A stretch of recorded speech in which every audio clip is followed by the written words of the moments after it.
To JD teaching channel. நான் உங்கள் ஜெயதுர்கா. இன்றைக்கி இந்தியன் பாலிட்டியோட வேர் டு ஸ்டடி தான் பார்க்க போகிறோம், டிஎன்யூஎஸ்ஆர்பிக்கு. ஸோ வந்து கண்டிப்பாக இதை முடித்தாலே 100% வந்து நம்ம வந்து பாலிட்டியில் ஃபுல் மார்க் வாங்கலாம்.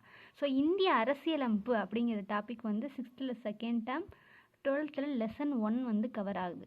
நெக்ஸ்ட்டு குடியுரிமை அப்படிங்கிற டாபிக் வந்து 8th லெசன் 2, 10th லெசன் 1, அதே மாதிரி 11th லெசன் 4, 12th லெசன் 1. இது எல்லா இடத்துலையுமே குடியுரிமைங்கிற டாபிக் வருது. அடுத்து தேர்தல்கள் அப்படிங்கிறது வந்து 9th lesson 2, 11th lesson 10 and 11, 12th வந்து லெசன் 3 and 4 வந்து கவர் ஆகுது.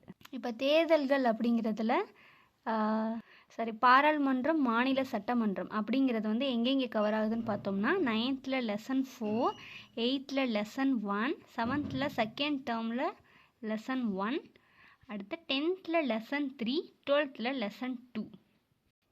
இப்போ மாநிலங்கள் அப்படிங்கிற டாபிக் எங்கெங்கே கவர் ஆகுதுன்னு பார்த்தோன்னா 7th செகண்ட் டேர்ம், அடுத்து 8th lesson 1, 12th lesson 2, 10th lesson 3. இப்போ நீதித்துறை எங்கெங்கே கவர் ஆகுதுன்னு பார்த்தோன்னா 8th lesson 7, 12th lesson 4, 10th lesson 2 and 3 வந்து கவர் ஆகுது.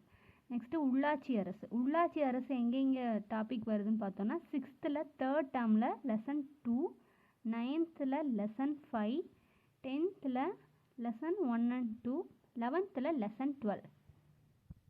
அடுத்தது மத்திய மாநில உறவுகள். அந்த டாபிக் எங்கெங்கே கவர் ஆகுதுன்னு பார்த்தோன்னா 10th lesson 1, 9th lesson 4, 12th lesson 5. Next topic வெளியுறவு கொள்கை. அது எங்கெங்கே கவர் ஆகுதுன்னு பார்த்தோன்னா 10th லெசன் 4, 12th இருக்குது, நமக்கு அந்தளவுக்கு இம்பார்ட்டன்ட் இல்லை. ஸோ 10th மட்டும் படித்தாலே போதும். தேங்க்யூ.